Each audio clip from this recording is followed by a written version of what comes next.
Sylvia, it's lovely to see you. And anybody watching the video, if you're listening on podcast, you're missing this, but you're always brightly coloured. Indeed, it's part of my brand, Maria. Like to be Fantastic. a ray of sunshine. Yeah, and you are a ray of sunshine. Anyone who knows you are. And of course, I had to wear a colour because I'm talking to you. Otherwise, you would have told me off. I would. So anyway, thank you for joining me. It's lovely to have you here. And I want to refer to the introduction where some people may not know that you were a theatre sister working in open heart surgery, which I mean, when you told me that, I was like, wow, because I mean, that's not something that, most people do. I mean, this is quite specialist. Yes. Tell me a little bit about what some of the things are that you learned in that role that you've taken into your business now. Yeah, I mean, it was brilliant, a brilliant example of a team working in total harmony with each person fully aware of what their role was within that team and sticking to their role and not poking their nose into everybody else's business, but actually going, I'm here as a surgeon, I'm here as an anaesthetist, I'm here as the head sister, and the assistants are doing what they need to do. So we worked in total harmony. But also because it was a very fast-paced environment, obviously open heart surgery, the condition of the patient can change in nanoseconds. You had to react very, very quickly. So you had to stay alert all the time. You had to react in the heat of the moment. You had to make really vital decisions in the heat of the moment. And you had to have everything at your fingertips so you could just grab whatever was needed in the moment. I love that. I mean, I would never have thought of that. That's really interesting because we often talk about, the pit stop teams when we're trying to learn about teamwork and collaboration and everybody knowing, and the fact that everybody knows their role, they know exactly what they need to do. And the speed, I didn't realize the speed was such an important part. Yeah, well, it is. If you imagine, if you're doing a heart bypass, then that means that the blood is going through a heart bypass machine, basically being siphoned off and back around the body. Well, anything can go wrong. And if something goes wrong in the heat of the moment, seconds are critical to the recovery of that patient. So you can't faff about. You have to be ready for every emergency and you have to be at your station, not faffing about doing somebody else's job.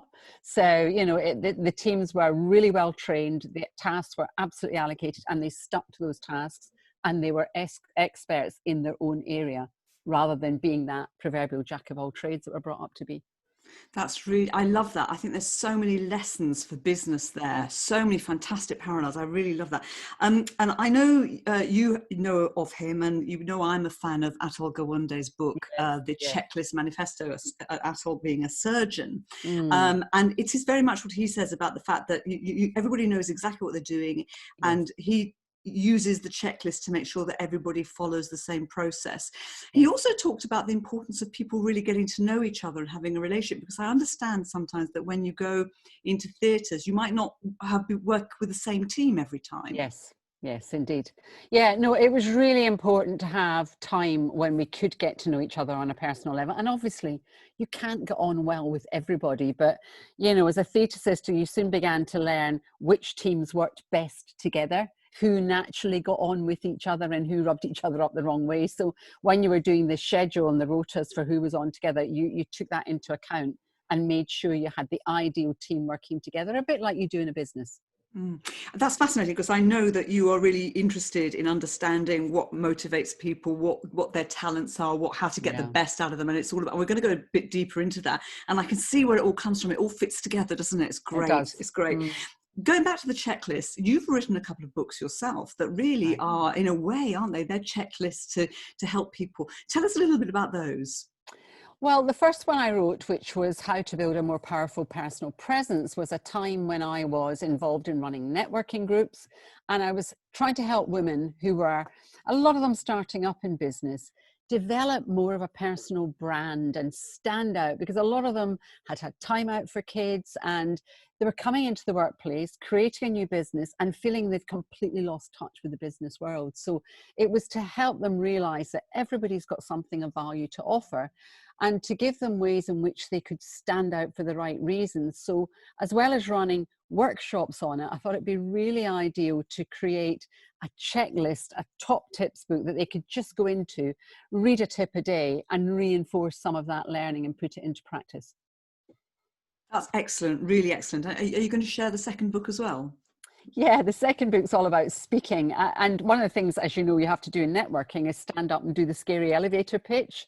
And that was one of the things that really put people off joining networking groups. So I started to train people how to be comfortable with that elevator pitch and speaking in general. And then that just evolved into the second book, which is Speaking with Power, Passion and Presence. And I wrote that book by speaking it, because I thought, if I'm going to write this about speaking, why don't I speak the book? So what I did was created the tips, and then I set aside a block of time where I actually videoed the content, and then I got the content typed up so that it came across in conversational style rather than in BBC Queen's English with the therefores and herewiths and all that stuff that makes books so formal. And one last thing about it, when I went into writing books, an author said to me, write the sort of book that you like to read. And I'm a fast results person, so I can't read great tomes of books. I like to get value very, very quickly, which is why I made it short, sharp, punchy, 30 top tips. Do you know what? You're so on my same wavelength. I can't stand it. I don't want all the padding. Just give me the answer. If I don't want to read the padding, that's fine. But give me the answer. And often, actually, I'll go to a book and I'll read the end of the chapter to see what the actions are. You do that too. It's terrible. I always, if I'm reading a novel, I always read how it ends to see if I want to read the rest. That's brilliant. So that actually was a masterclass in itself, actually, in how to write a book when you want to write a book quickly. And also in how to create and repurpose content, because these days, of course, you can use this. This is great content for speakers. Anybody who's listening as a speaker, that way you can stop now. It's valuable, isn't it? It's brilliant. But we're not, because we're going to do more. We're going to give more. So I want to understand from you what triggered your interest in becoming more significant. How did this topic resonate with you? Well, I'm just going to take you back. It's not a long story, so don't worry, but I was brought up by a very strict Baptist family. So quite a narrow upbringing in terms of cultural and social awareness. And at 15, I rebelled, started going to a disco, and the inevitable happened. I met a very tall, very charismatic, very good looking guy, fell madly in love. He had massive influence on me in my formative years, and I married him at 19. Just a kid, then realized I'd married a bully. So his raison d'etre was to keep me small, wanted me to be the perfect little wife, agreeing with all his points of view, laughing at his interminable jokes, and, all that kind of stuff. And at first I rebelled, but then I realized it was less painful to just shrink and be that perfect little wife. And when I was in that desperately unhappy state, I vowed that when I got out there, because deep down I felt I vowed when I got out there, what I wanted to do was to help people to tap into more of their true potential and not be squashed by anybody or anything or any limiting beliefs. And so that's the basis of what I do today. But specifically in the becoming more significant, it was about 3 years ago, couldn't sleep, been awake for ages, and I thought, why don't I just learn something? So I watched a webinar and I heard this quote, don't focus on becoming successful, work towards becoming significant, and success will naturally follow. And it was just like a light bulb moment for me. And it really connected with me at a deep level. And I thought, I've got to find out more about this. And I started researching success versus significance and finding out all about it. And that's birthed what I'm doing today. Wow, what a story. That's incredible. And I think a lot of people do as you did, is like, just conform because it's easier. And it took a lot of power, a lot of guts to do what you did. So tell me, what is the difference then between success and significance? I'm going to ask you that. Wonderful question, Maria. Yeah. Well, if you think about success, we tend to very much measure success in terms of material things. It's, how much money have we got in the bank? How many sales have we made this month? What's our big goal for this year? What kind of house do we live in, car drive, holidays we go on, etc. And there's nothing wrong with that. But the problem with measuring our abilities in terms of material stuff is it just becomes addictive. You think of lots of high profile people, footballers, media stars, etc. They don't have one house, they have 5 houses. They don't have one top of the range car, they have 10. And so many of them are searching for some sort of purpose in life. And very, very few of us on our deathbeds will want to talk about how much money we made, or the house we lived in, or the cars we drove. Most of us will want to think that actually we made a bit of an impact in our life. You know, we changed people's lives and we're leaving a legacy. And significance is about the impact that we have on the people that we interact with during our lifetime and the legacy we leave after it. So it's a lot deeper. With it comes success and some of the trappings of success, but the significance comes first, and it's so much more fulfilling and rewarding. Fantastic. That's I like that definition. And no, I don't have 10 cars and 5 houses. Yet. Yeah, well, I don't know what to do with. No, I think it's too much hassle. I think travel lighter. I think. Anyway, I'd love you to give me an example of a leader, maybe, that who you would say is significant. Great question. My thoughts immediately turn to Mark Carney, Governor of the Bank of England. You know, people queue up to work with Mark Carney because he's such a charismatic character. And he's charismatic in the way that he is really connected to his own value. He really knows where his strengths lie and he plays to his strengths. So therefore, he is very open to encouraging the talent around him. And leaders who are not sure of who they are and what their unique value is are threatened by rising talent. They're threatened by the new people coming up through the ranks. And I'm sure you know of many instances where leaders have taken ideas of their junior team and presented them as their own because they don't feel significant enough in their own right. But somebody like Mark Carney, he leads really firmly, but he leads by leading an amazing team, and strong leaders encourage the team to rise with them. They don't suppress their team. And I think he's a prime example of somebody who's really significant. So much so that he's been asked several times to stay on when he's wanted to, you know, retire, because he's got so much impact to have. A fantastic example, fantastic. And I'm sure there's many others that we can go into. And it's interesting because obviously you're referring to leaders and the importance for them to be significant so that they bring their team on. Do we all have a bit of a responsibility, though, to be significant ourselves? Of course we do. And I've just been running a webinar this morning for businesswomen, people who run their own business. And so many of them were saying, oh, I know that I'm not playing big enough. I know that I'm playing too small. I know that I'm held back by limiting beliefs from relationships, from childhood and everything. And they were really resonating with what I'm saying. But each of us has got a place to play in the world. Each of us has got a value to offer. And if we're not letting that show, then we're denying the people that we meet the opportunity of tapping into our strengths, our skills, our expertise. So yeah, I mean, I can work with anybody on helping them to become more significant, because if we're all stepping up, what a great world that would be. Yeah, gosh, wow, absolutely, absolutely. So tell me a little bit. Obviously, you have a program where you take leaders, you take teams, you take people, and you help them on that process. I mean, obviously, we've not got a huge amount of time, but can you give me a little bit of an idea of what that includes and what the outcomes are that you can see? Yes, well, I start with profiling, Maria, and you know, we've done this exercise together, so you know how powerful it is. So I use an online questionnaire that really pinpoints people's natural strengths, their challenges, their communication style, their ideal roles in teams. And then I'll work with those leaders or that team to identify where in the business those people should be focusing time and energy to have the maximum impact, because we're very much brought up to be the jack of all trades, and 83% of British workers are not playing to their strengths at work. That has a massive impact on engagement, motivation, and productivity.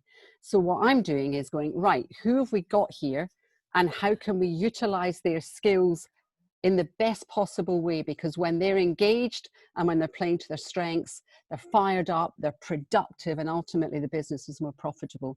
So that's the first stage. And then I go into a deeper level about, you know, what are people's personal brand? What do they stand for? And help them to identify the unique value that they've got and how they can share that in the workplace. So people instantly know, right, we've got that issue, we need to talk to them. Oh, they're particularly good at this. We've got this project coming in. Let's bring X, Y, and Z in because they're the ideal people. And then people are being valued for what they naturally bring to the workplace rather than being shoehorned into a job description that was probably written years ago, where a huge amount of that job spec is not playing to their strengths. So it's going to drain their energy, it's going to take them way too long and massively impact on productivity. So, once I've got that stage, Maria, I then look at vision, values, goals, business planning, personal care, self-care, the whole shebang. So it's kind of inside out, turning people inside out, bringing more of what's inside out visibly. Wow, that sounds amazing. So you said something, you dropped a statistic there and my mouth opened. You probably saw it and it might have distracted you. I'm very sorry. But you said 83% of employees are not playing to their strengths. That's shocking. It is absolutely shocking. And that's a UK statistic, but it's also global. In fact, it's 85% globally are not playing to the strengths. So we're recruiting people, managers and leaders are recruiting people into jobs for the strengths that they have, and then not allowing the people to is that what you're saying to me? That's what I'm saying. They'll spend a fraction of their time doing what they do well, and the rest of the time they're doing multiple jobs. And an awful lot of employers want their team to be good at everything. So if you join a business and you're weak on IT, for example, they'll say, oh, well, let's send you on a training course, or let's send you on another training course, trying to make people that jack of all trades. And it's such a wrong way to drive a team. Let people play to their strengths, develop their strengths, train them even more in their area of expertise, because then they're feeling valued for the unique skill they bring to the workplace, rather than just being bland, being like everybody else. It does take me back to the operating theatre, that you really want the surgeon to focus just on being a surgeon. Absolutely. And that's what he does. If he's running around counting swabs and getting instruments and everything, then the patient's going to die on the table, So you have to be in that area of expertise. That's where we all excel, and that's where we all get appreciated. And as you know, appreciation is one of the biggest drivers of engagement. But another shocking statistic, Maria, on this same vein is that most people are only productive for 3 hours out of their 8-hour working day.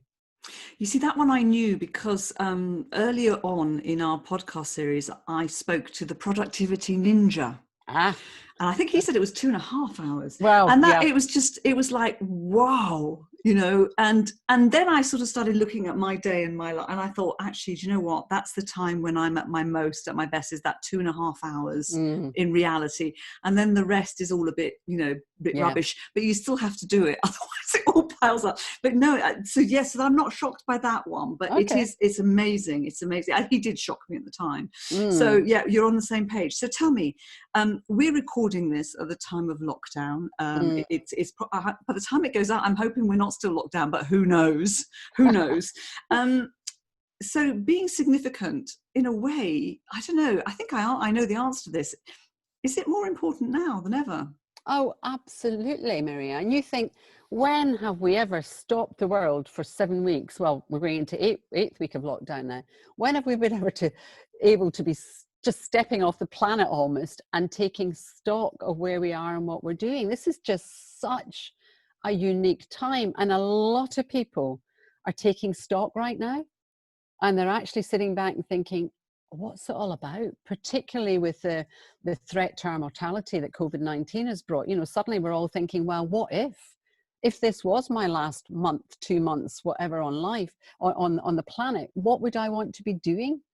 What would I want to be remembered for? Is this really what I want to be doing for the rest of my life? So I think right now it's a brilliant time to step back, pause, think about your life, think about what you're doing, think about how much you are playing to your strengths or not, as the case may be, and what do you want to change, and how are you going to change that?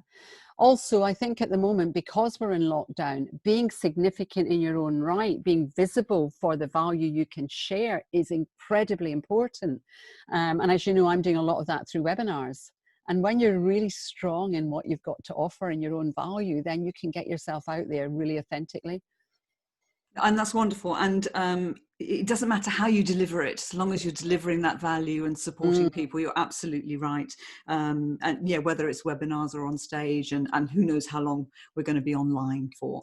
Exactly. So if somebody's saying, right, I want to be significant, I want to review my life, I want to take stock, is there any advice you would give them in how to go about doing that? Is it just literally, should they plan things out? Should they write things down? Should they just, should they go out and resign tomorrow? Or what would you say is the first step?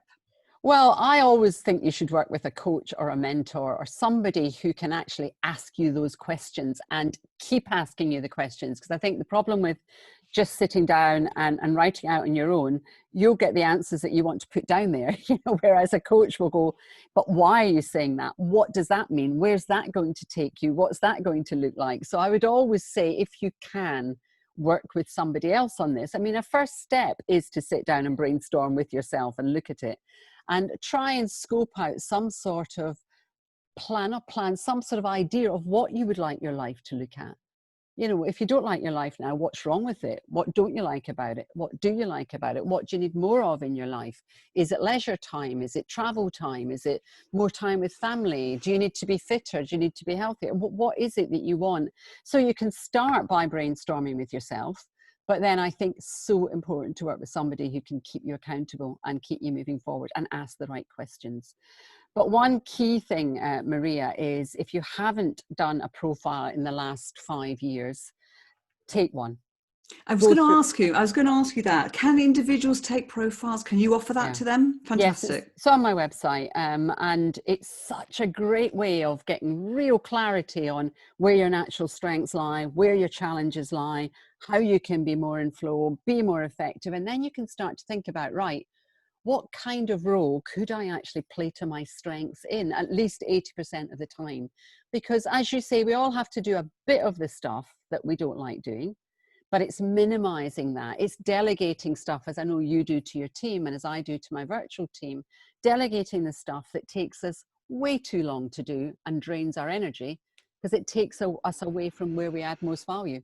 Yeah, and listen, I think that we did the profile a while back, and there were a couple of surprises, not too many, but what it did say to me is actually I wasn't spending my time as I wanted to be spending it, and that was really interesting, and it was quite a good discussion. It was quite a good therapy. Thank you for that. So I hope people take it up. We'll put a link in the notes so people can follow up. So what's next? Well, because of this situation, I've just developed an online program which I'm launching on the 2nd of June. Funny enough, called Becoming More Significant. Now, I'm in the process of writing my 3rd book. This is a lot more than a top tips book. It's much weightier tome, and I'm working with publishers on it. So I'm getting lots of great deep mentoring on it. And the idea was write the book, and then when you've written the book, we will help you create an online program. But because of COVID-19, I thought, can't wait. Online programs got to come now. So I was promoting it this morning on the webinar, and it kicks in on the 2nd of June. So I'm really looking forward to that. It's something I've been wanting to do for years, and I've got all the materials now, and I thought, why not? Let's just do it. That is so exciting. Brilliant. Good for you. So something wonderful has come out of this horrible situation. Lots of wonderful stuff has come out of this horrible situation, Maria, and I appreciate it's been agony for so many people. But, for those of us that haven't been personally touched with it, it's so important to take the good out of it, like the extra time to sit and think about where you're going with your life, your business, like extra time to develop things that you've been wanting to do for ages and haven't had the time, and reaching wider audiences. I mean, just through doing some simple webinars, I'm now in front of global audiences that didn't know me from Adam 6 weeks ago. Fantastic. And I can see your garden's looking amazing in the back there. Garden is looking amazing. Fantastic. Brilliant. Sylvia, thank you so much. Pleasure. Always lovely to talk to you, Marie.